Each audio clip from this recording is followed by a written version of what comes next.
როგორ დავიცვათ თავი. პრაქტიკული რჩევები. სტატუსის დემონტაჟის ტექნიკა. ეგრეთ წოდებული კომპეტენციის ხაფანგი. თუ თაღლითი ცდილობს თავი მცოდნედ და ავტორიტეტულად გვაჩვენოს, ეს მისივე სისუსტეა. ის ცდილობს დაგაბნიოს რთული ტერმინებით. შენ კი პირიქით მოიგონე აბსურდული არარსებული ტერმინი ისე, თითქოს შენც ერკვევი ამ საკითხში და ესაუბრები კოლეგას, პროფესიონალს. ახლა თაღლითი გამოუვალ მდგომარეობაშია. მაგალითად თქვენ ეუბნებით თაღლითს. დიახ, ასეთი სიტუაციები ხშირად ხდება ხოლმე. თქვენ ხომ ბანკის უსაფრთხოების სამსახურიდან ხართ, არა? ალბათ უკვე გაატარეთ ჩემი ტრანზაქცია ჰიპერკოდირების კვაზარულ ფილტრში, ხომ? სისტემამ რა პასუხი ამოგიგდოს? რა კითხვაც ახლა დავსვით, არის სრული სისულელე. მაგრამ თაღლითი სავარაუდოდ იტყვის რაღაცასაც. დიახ, რა თქმა უნდა, ფილტრმა აჩვენა, რომ და განაგრძობს რაღაცის მოფიქრებას. მაგრამ ვინაიდან ასეთი ფილტრი საერთოდ არ არსებობს და შენი მოგონილია, თაღლითმა საკუთარი თავი გამოააშკარავა. ამ პასუხით თქვენ მიიღეთ ინფორმაცია, რომ პირველი, ის არ არის ბანკის თანამშრომელი, მეორე, ის გარწმუნებს ისეთ რამეში, რაც თავადაც არ იცის რა არის, და მესამე, მან არც კი იცის, რომ შენს ხაფანგში გაება და ჰგონია, რომ რაც მეც ილაპარაკებს, უფრო დაგარწმუნებს. ავტორიტეტის წინააღმდეგ კიდევ ერთი მეთოდია, ეგრეთ წოდებული იერარქიული გადახტომა. ავტორიტეტს ყველაზე მეტად ეშინია მასზე მაღალი ავტორიტეტის. ამიტომ შეგიძლიათ თავს დაესხათ შემდეგნაირად. უთხარით, ერთი წამით, თქვენი ხმა რაღაც არ მეცნობა. თქვენ ალბათ ახალი ხართ, რადგან თქვენს უფროს ბატონ გოჩას კარგად ვიცნობ, ჩემი მეგობარია. ახლა პირადად გადაურეკავ და ვეტყვი როგორ დამეხმარეთ, რომ პრემია გამოგიწეროთ. თქვენი სახელი და გვარი მითხარით თუ შეიძლება. რა თქმა უნდა, არანაირი უფროსი გოჩა არ არსებობს. მაგრამ თაღლითმა ეს არ იცის. მას ჰგონია, რომ საქმეში მასზე უფრო დიდი ავტორიტეტები ფიგურირებენ. ამიტომ იბნევა ძალაუფლებას კარგავს და მისი ავტორიტეტის იერი მთლიანად ჩამოშლილია. შემდეგი მეთოდი არის ბიუროკრატიული ჯოჯოხეთი. ავტორიტეტული ადამიანები როგორც წესი სხვებს სთხოვენ წესების დაცვას. შენ შეგიძლია როლები შეაბრუნო და უთხრა. სანამ მონაცემებს გადმოგცემთ ბანკის შიდა პროკურორი, ვალდებული ხართ წარმოთქმოთ უსაფრთხოების სიტყვა. პაროლი ნომერი 4, რომელიც დღეს დილით უნდა მიგიღოთ. ისევ არანაირი უსაფრთხოების სიტყვა არ არსებობს და თაღლითი სავარაუდოდ რაღაცას გამოიგონებს. მაგრამ როგორც კი ამ პაროლს გეტყვით, უკვე გარანტირებულია, რომ თაღლითთან გაქვთ საქმე. შეგიძლიათ უფრო თავხედურ მეთოდსაც მიმართოთ. ეს არის მათ ვიზუალზე შეტევა.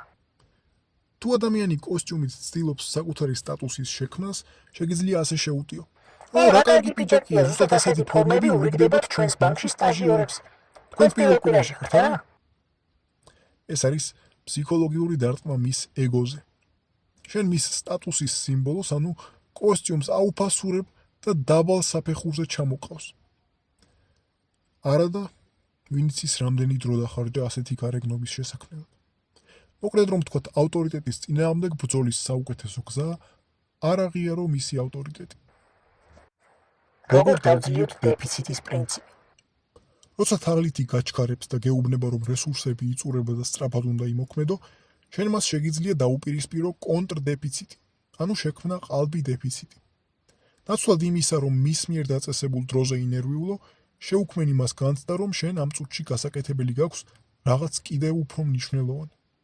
აღყევი თაღლითს თამაშში და უთხარი. რა კარგია, რომ დროულად მოასწარით ჩემთან დაკავშირება, მეც ზუსტად თქვენ გეძებდით. ამ აქციაზე მენეჯერმა უკვე გამაფრთხია და მითხრა, რომ რომელიც თანამშრომელიც ყველაზე მეტ კლიენტს მოიჟიდებს, პრემიას მიიღებს. მინდა რომ თქვენ მიიღოთ პრემია. ახლა წავიდეთ მენეჯერთან. თაღლითი გამოთაყვანებული იყურება და ვერაფერს ვერ ხვდება. შენ მას ეპატიჟები მენეჯერთან. მაგრამ ის რა თქმა უნდა არ წამოყვება.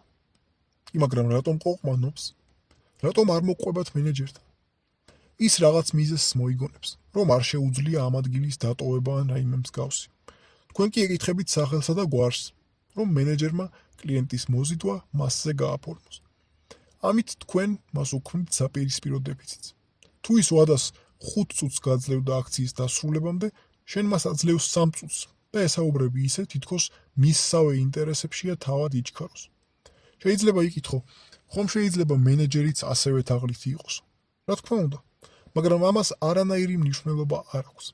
ის რომ მენეჯერმა გაყიდვა კონკრეტულ კონსულტანტზე უნდა გააფორმოს, შენი მოგონილი წესია და თუ ეს ვითომ კონსულტანტი მართლა გამოყვა მენეჯერთან, გამოდის რომ ისინი ერთად მოქმედებენ და მახეში გაებნენ.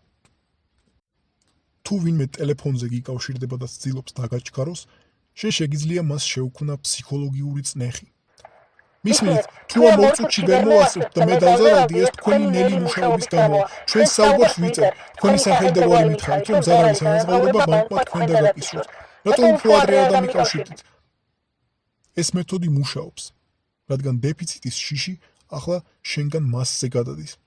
მან იცის, რომ სინამდვილეში პასუხისმგებლობას არავინ მას არ დააკისრებს, მაგრამ იმისთვის, რომ საკუთარი თავი არ გასცეს, როგორც თაღლითი, იძულებულია აყვეთ და პასუხები გაგცეთ. სავარაუდოდ ის მოიფიქრებს რაიმე სახელს. მაგალითად გეტყვით, გიორგი ბერიძე. შენ აგრძელებ შეტევას. გიორგი ბერიძე? უცნაურია. მე ახლა ჩართული მაქვს ბანკის თანამშრომლების იდენტიფიკაციის სისტემა და მიჩვენებს, რომ ამ ნომრიდან მიეკავს სოსო პავლიაშვილი. ის დაიწყებს თავის მართლებას და გამოიგონებს რაიმე მიზეზს, მაგრამ მან უნდა იცოდეს, რომ არანაირი სოსო პავლიაშვილის ნომრიდან არ ეკავს.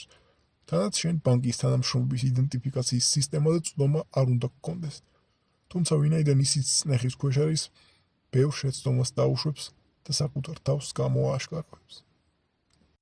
რა შეგვიძლია გავაკეთოთ სიმპათიის ეფექტისგან თავდასაცავად? როგორც ვთქვით, თაღლითი ცდილობს გაიმეოროს ჩვენი ქცევები, საუბრის სტილი, გვაჩვენოს, რომ ჩვენ გვგავს. ამიტომ ჩვენ უნდა დავამსხვრიოთ სარკის ეფექტი. თუ აქამდე მეგობრული და გახსნილი იყავი, უცბად მკვეთრად შეცვალე ქცევა და გახდი ცივი და ოფიციალური. თაღლითის ინტერესებში აღარ არის შენი ქცევის გამეორება, რადგან მას შენზე კარგი შთაბეჭდილების დატოვება უნდა და ცივად ვერ მოგეპყრობა. ამით მას ართმევ მსგავსების იარაღს. შეგიძლიათ გამოიყენოთ ტოქსიკური კომპლიმენტის მეთოდი. ის სავარაუდოდ შეეცდება გითხრათ კომპლიმენტი, რომ მოიპოვოს თქვენი კეთილგანწყობა. მაგალითად ის გეტყვით, გეტყობათ, რომ ძალიან ჭკვიანი და გამოცდილი ადამიანი ბრძანდებით. შენ კი პასუხობ, პირიქით, დღეს ის ისულელი გავაკეთე, მთელი დანაზოგი კაზინოში წავაგე და ახლა მევალეებს ვემალები. თქვენ ხომ არ მასესხებთ რამეს? ეს არის ნამდვილი კატასტროფა თაღლითისთვის. ის ეძებდა რესურსიან მსხვერპლს და ხელში შერჩა გაღლეტილი. შეიქმნა სანდომიანი ადამიანის სიერი და ახლა ფულს იქით სთხოვენ, რაზეც თავადვე მოუწევს უარის თქმა და შესაბამისად საკუთარი ხელოვნური ფასადის საკუთარივე ხელით ნგრევა. სიმპათიის მოსაპოვებლად თაღლითებისგან ხშირად გაიგებ ასეთ კითხვას. რა უბნელი ხარ? და როცა უპასუხებ, გკითხავს. ბიძი ისტორიკოსს იცნობ, ბრატ? ამით ცდილობს შენთან საერთო ენა გამონახოს და გიხსენოს ავტორიტეტი. შენ კი მას უტევ. თავადვე მოიგონე არარსებული პერსონაჟი და ჩართე თამაში. აინე მეც იქ ვცხოვრობ. ლექტორი რომ არის ამბროსი კვანტალიანი იცნობ, ყველა სტუდენტს ატირებდა. თუ თაღლითი თავს დაგიქნევს, კი როგორ არ მახსოვსო, ყველაფერი გამოაშკარავებულია. ხოლო თუ გეტყვის, რომ არ იცნობს, ესე იგი არც თუ ისე ახლოს ანაცნობო წრეყოლიათ. აბა როგორ შეიძლება ვინმემ ლექტორი ამბროსი კვანტალიანი არ იცოდეს? კარში ფეხის ჩადგმის ტექნიკა ეფუძნება თანმიმდევრულობის პრინციპს. თაღლითი ჯერ გთხოვს რაიმე უმნიშვნელოს, შემდეგ კი რაღაც ისეთს, რაზეც უხერხულია უარის თქმა. შენ შეგიძლია გაწყვიტო ეს თანმიმდევრულობა. თაღლითს ხომ იმედი აქვს, რომ ლოგიკურად მოაზროვნე რაციონალურ ადამიანთან აქვს საქმე. შენ შეგიძლია თავი ცოტა დაქნეულადაც კი მოაჩვენო და ისე ილაპარაკო, თითქოს მთლად დაალაგებული ვერ უნდა იყო. მაგალითად, თაღლითი ჯერ გთხოვს პატარა კითხვაზე პასუხს. შენ პასუხობ. ამის შემდეგ გადადის დიდ თხოვნაზე და შენი შეტევაც აქ იწყება. ეუბნები, დიახ, პირველ კითხვაზე იმიტომ გიპასუხეთ, რომ კეთილი ადამიანი ვარ, მაგრამ მეორე თხოვნაზე უარს გეუბნებით, რადგან ჩემი ბოროტი მხარე გააქტიურდა. მე ხო პირობა არ მომიცია, რომ სულ კეთილი ვიქნებოდი. ნამდვილად სულელურად ჟღერს, მაგრამ ეს ყველაფერი თაღლითის სცენარში არ ეწერა. მან არ იცის რა გიპასუხოს ამაზე და რაც უფრო ცდილობს დაგიყოლიოს, მით მეტად ავლენს პირად დაინტერესებას. თუ არ გინდათ სულელის როლში ყოფნა, რაც სრულიად გასაგებია, შეგიძლიათ გამოიყენოთ უკვე განხილული დეფიციტის პრინციპი. უთხარით მას, რომ ძალიან ჩქარობთ, ამიტომ უპასუხებთ მხოლოდ ერთ კითხვაზე. მხოლოდ ერთზე. ასეთ თაღლითი იძულებულია პირველივე თხოვნა დიდი იყოს, რაზეც თქვენ მარტივად ეტყვით უარს. ან ძალიან ინტელექტუალური პასუხი. როგორც კი მეორე კითხვას დაგისვამენ, პირდაპირ უთხარი. ეს ხომ კაში ფეხით შეძმის ტექნიკა. გამიგია რომ პატარა თხოვნის შემდეგ დიდ რამეს თაღლითების თხოვენ ხოლმე. ვერ გავრისკავ ბოდიშს ხით. უნდა დაგემშვიდებოდ. თქვენ საუბარი სულ სხვა თემაზე გადაიტანეთ და რაც ყველაზე სასტიკია ეს გააკეთეთ სრულიად ბუნებრივად, სიმართლის თქმით, არანაირი გამოგონილი მიზეზი. შენ მას აჩვენე, რომ მასზე ჭკვიანი ხარ და ხრიკები შენთან არ გაუვა. სოციალური დასტურის ეფექტი ეფუძნება პრინციპს. თუ სხვები ასე იქცევიან, ესე იგი ეს სწორია.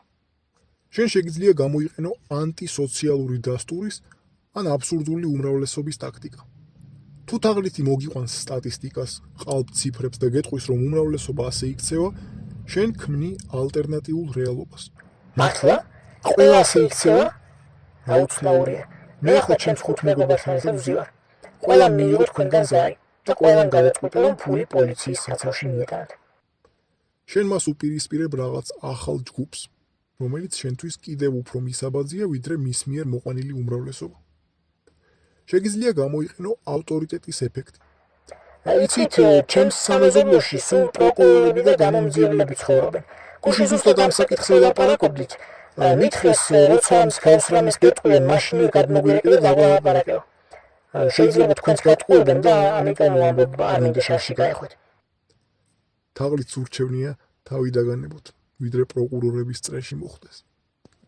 რეციპროკულობისგან, ანუ ყალბი დავალებულობისგან თავის დასაცავად თქვენ შეგიძლიათ სამაგიერო სიკეთე რაიმე აბსურდულით გადაუხადოთ. მაგალითად ასე. ვაიმე როგორ დამეხმარეთ, ისე არ დავალებული თქვენგან მინდა ჩემი კუთვნილი საქართველოს საპატიო კლიენტის ორდენი გადმოგცეთ. თუ დამპატიჟებთ, დიდ ტორტს ვიყიდი და გესტუმრებით. თაღლითი რა თქმა უნდა საკუთარ სახლში არ მიგიყვანს. შენ კი ვალი უკვე სიტყვებით გაისტუმრე. ემოციური გატაცების მიზანია დაგაკარგვინოს რაციონალური განსჯა და ჩართოს შენი ემოციები. თაღლითი შენგან ელოდება ძლიერ რეაქციას, ტირილს, ყვირილს, პანიკას. ამიტომ საუკეთესო შეტევაა აჩვენო, რომ მიზანს ვერ მიაღწია. ანუ დარჩე მშვიდად. მაგალითად თაღლითი გეუბნება, თქვენი შვილი ავარიაში მოყვა. თქვენ კი მშვიდად პასუხობთ. უკვე მე რამდენი მოსდის ესეთი რამე. შეიძლება თქვათ კი, მაგრამ იქნებ მართლა ავარიაში მოყვა ჩემი შვილი და ჩემი შვილის ტელეფონში დედა ან მამა რა ნომერზეც ეწერა, იმაზე რეკავენ.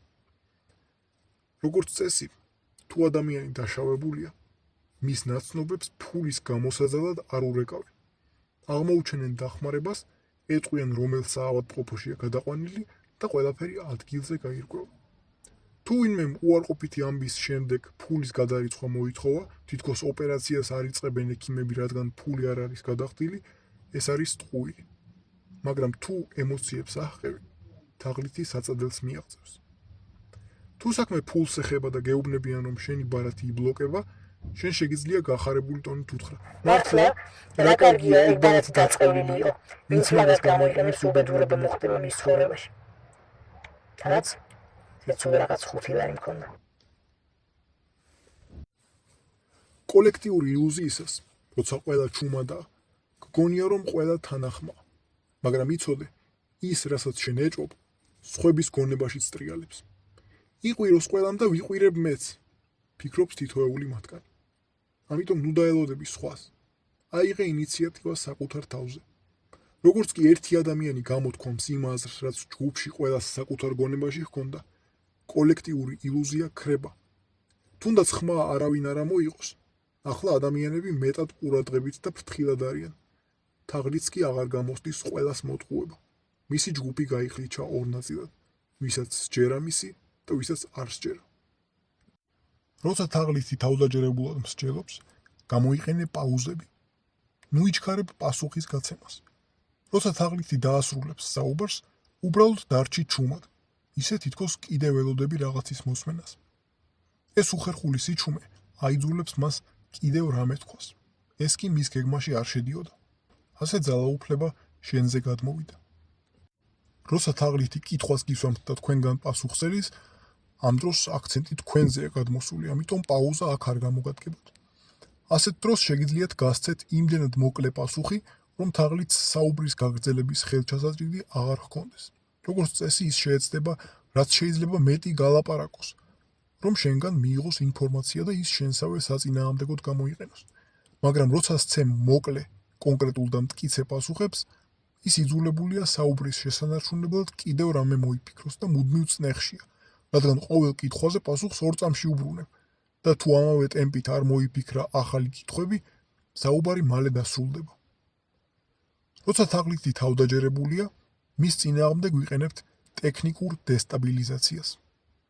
დავუსვით მას ისეთი კითხვა, რაც მხოლოდ იმ შემთხვევაში ეწოდინება, თუ თაღლითი არ არის.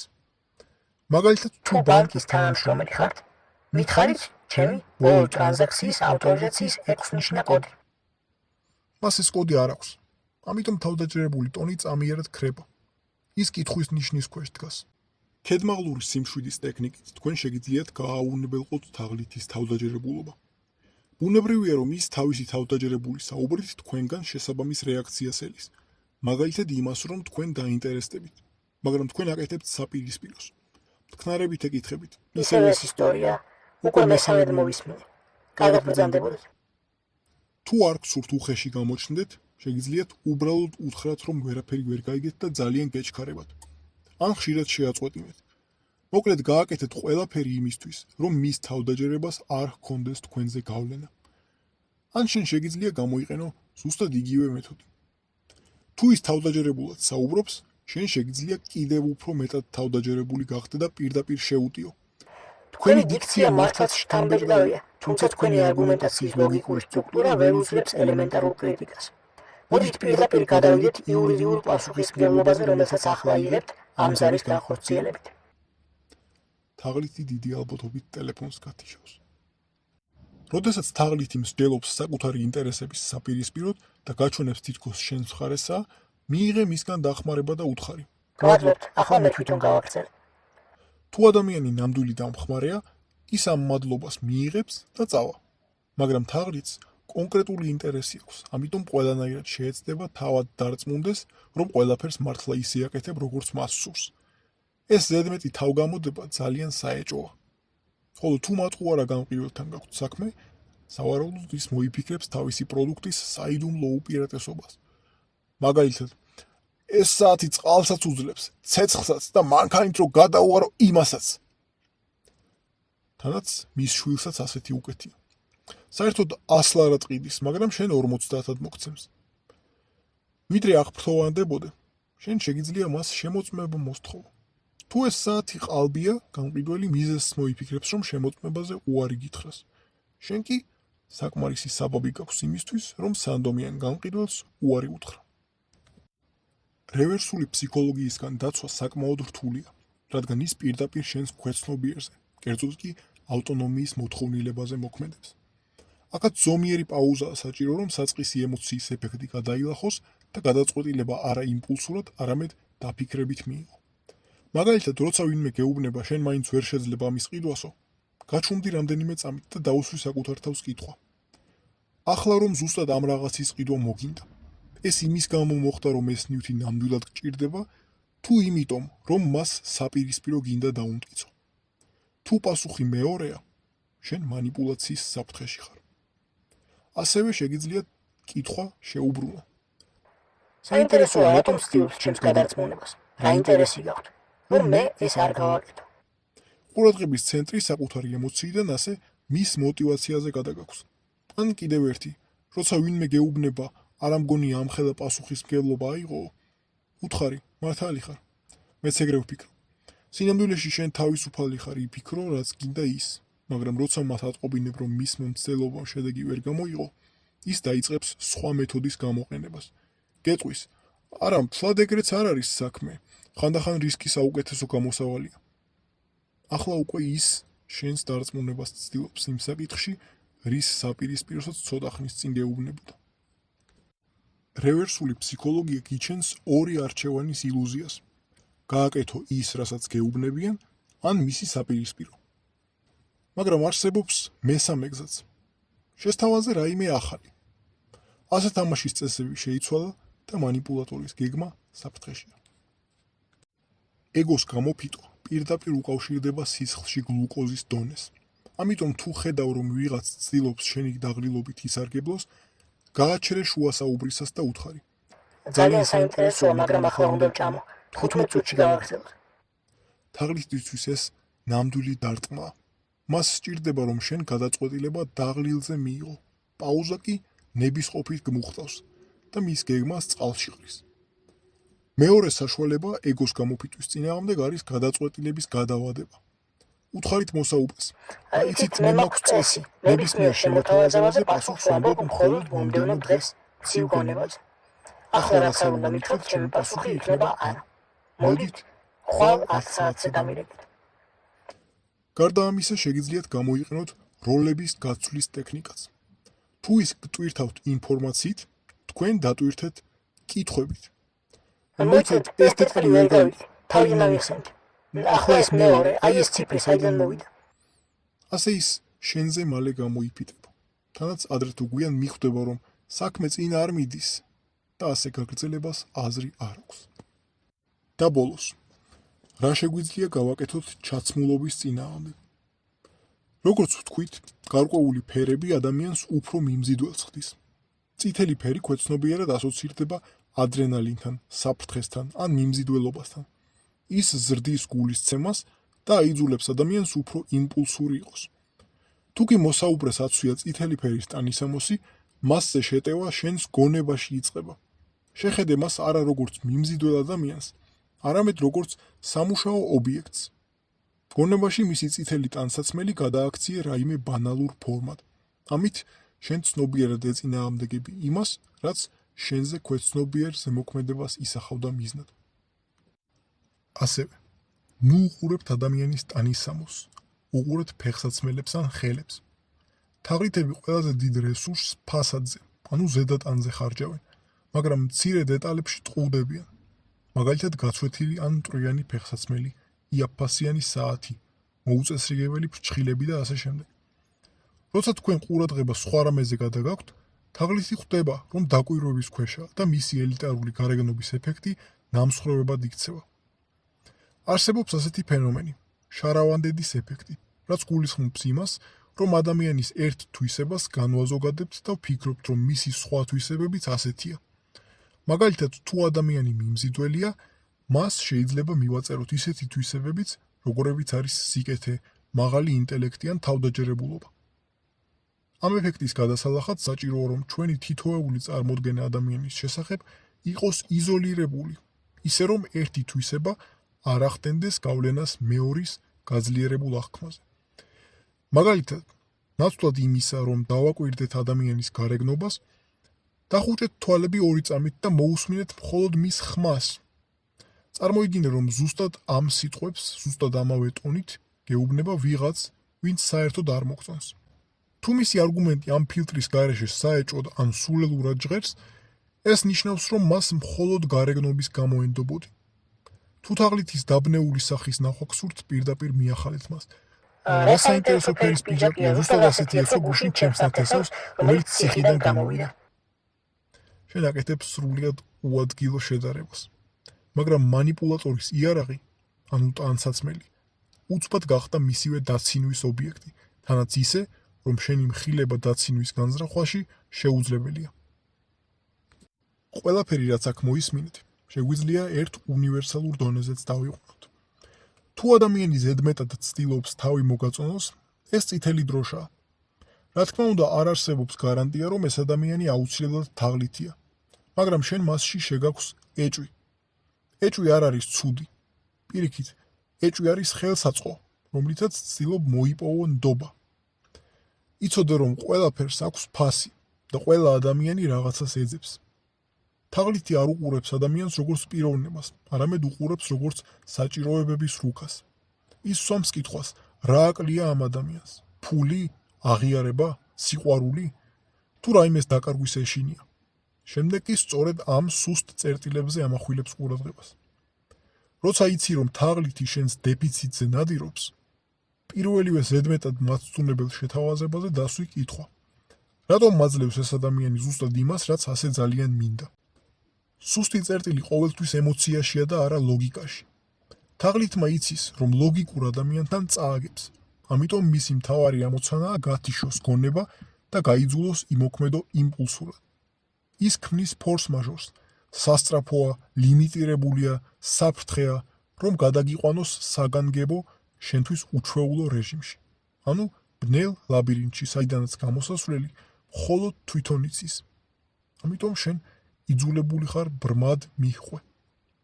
როგორც კი იგრძნობ შენზე განხორციელებულ ემოციურ წნეხს, მაგალითად სიჩქარეს ან პანიკას, მიხვდი, რომ შენზე ფსიქოლოგიური იერიშია და გამოიყენე ის ხერხები, რაზეც უკვე ვისაუბრეთ. თაღლითი ასევე შეიძლება აგროვებდეს ინფორმაციას, ვიდრე მიზანში ამოგიღებდეს.